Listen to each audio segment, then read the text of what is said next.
What's up, guys? Welcome back. Mr. C's Corner, Wednesday, April 8th. Every Wednesday, we discuss a blue chip stock while listening to a blue chip artist. If you don't know what blue chip means, check out the last two Wednesday episodes where we discuss that and I explain that to you. So today's blue chip artist that we're listening to is the Rolling Stones. One of my all-time faves, all-time classics. If you haven't listened to them, check them out. It's great. I love them. A little biased. But anyway, today we're going to be talking about blue chip stock. We're going to be talking about Walmart Inc., WMT. We're going to be talking about a little briefly about what they do. I think we all kind of know what they do. I'm going to go in a little bit detail about that. I'm going to talk about their industry, and I'm going to give you certain numbers and figures for them. Just a disclaimer, I am not a professional consultant in regards to financials. I'm not a professional stockbroker or anything like that. So if you are looking for that, go to a professional. It's not me. All right, let's dive into it. Walmart, I think we all know that, especially now more than ever. It's an essential store. We can get our groceries there as well as go and pick up our medicines at the pharmacy there. So they're definitely essential. Those workers there are definitely essential workers. But for those of you that may not know, Walmart Inc. is a multinational retail corporation that operates a chain of three things. Discount department stores, so like the home and goods section of Walmart, grocery stores, pretty self-explanatory, that's the food and deli areas, and then these things called hyper markets. The combination of my discount department stores and the grocery stores all in one store. Those are called hyper markets. Walmart is, though, in the consumer staples section of the stock market. I'll explain that later. Just remember that. Consumer staples section. Walmart was founded in 1962 by Sam Walton. If you haven't checked out the Walton family, go do that. It's really cool, really interesting. Walmart's awesome. It was first actually founded in Arkansas, and its first Northeast store was in York, PA. Fun fact. But Walmart has been part of the Dow Jones Industrial Index since 1997. On March 17th, 1997, a couple new businesses were added to the Dow Jones. One of them was Walmart. The other ones were Hewlett-Packard Company, J&J, Johnson & Johnson for short, Travelers Inc., and Walmart. It replaced Bethlehem Steel Company, Texaco Incorporated, Westinghouse Electric Corporation, and Venator. I haven't heard of some of them. So this is your first question. It's going to require some research on your part. And don't just answer just because they're big. So question one, why was Walmart added to the Dow Jones in 1997? Once again, don't just respond because they're just big. Why 1997?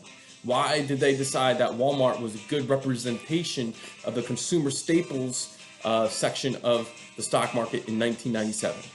But consumer staples, what are they, Mr. Singh? I got you.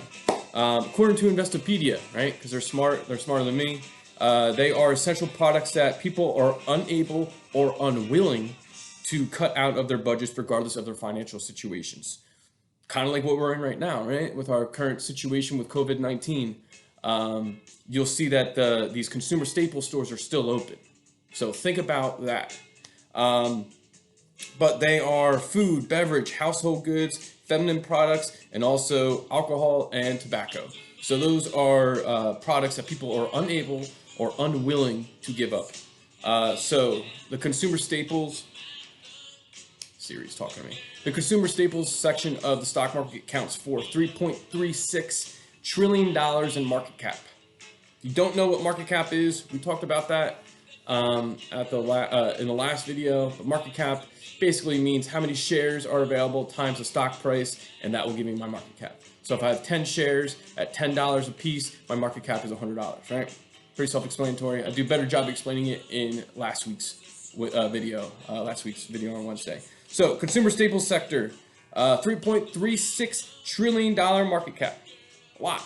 Trillion, not billion, trillion. So what's market cap? Explained it briefly. What about Walmart's market cap? We're going to get there.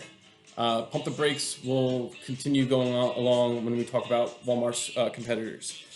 Consumer staples has three main industry groups: food and staples retailing. That's Walmart, food and staples retailing. Number two is food, beverage, and tobacco. And the last one is household and personal products. So food and staples retailing has four sub-industries. So we have our consumer staples, and then we have these three separate industry groups: food and staples, food, beverage, and tobacco, household, and personal products. And food and staples, there are four sub-industries. They are drug and retail, so like pharmacies like CVS, Walgreens, etc. Food distributors, those are wholesale food distributors, so wholesale, bulk. Food retail, bakeries and butcher shops, and these hypermarkets and supermarkets are supercenters. Examples like Walmart, you got Target that's like that. You can even say Costco's like that, etc.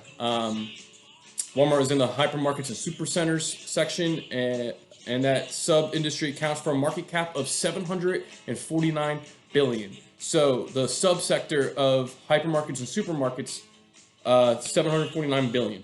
Okay, now we know that. Walmart's biggest competitors are Kroger for food, Costco for wholesale, and Target for its hypermarket style that they have going on. So Kroger, they account for $24.8 billion. That's their market cap, right? Remember market cap? Costco is $135 billion. Target is $50 billion. Walmart, $351 billion. Put that all into perspective. And yes, I am not accounting Amazon into this because Amazon is a lot of things. So I'll spend a whole video talking about Amazon, but not yet. I'm not comparing it to Walmart quite yet. So second question. So now we know that Kroger, Costco, and Target are the main competitors of Walmart. Obviously, there are different competitors because Walmart's so unique in regards to their business style and what they sell and offer. But just use those three, Kroger, Costco, and Target. What do you think sets Walmart apart from its competitors, those three competitors? Just giving you a heads up on a couple of things. Walmart has an annual revenue of about $523 billion. I looked at the last 4 years that they've released their revenues, and about an average of 520 or so. Yeah. But looking at market caps, not just the end-all, be-all when looking at how healthy a business is and how healthy a stock is. You can look at stock price and how it's been over the 52 weeks. Current price is at 121.99. That's as of close of yesterday. Its 52-week high, or its full year high, is 128.08. So it's a little off of that. I mean, obviously with stuff going on right now, it's a little off. And its 52-week low is $98.15. So that's a shift of $30 a share. Not as violent as what we've seen, especially recently with stocks. And I'm going to tell you some news about them. Bad news. I'll start with bad. Bad news. Family of a former employee who died from COVID-19. They're suing for wrongful death. So that's bad. But the good news is that Walmart is adding 150,000+ jobs because of this high demand that we are going through. And that's Walmart. Pretty quick. I'm going to end it here with a bell ringer.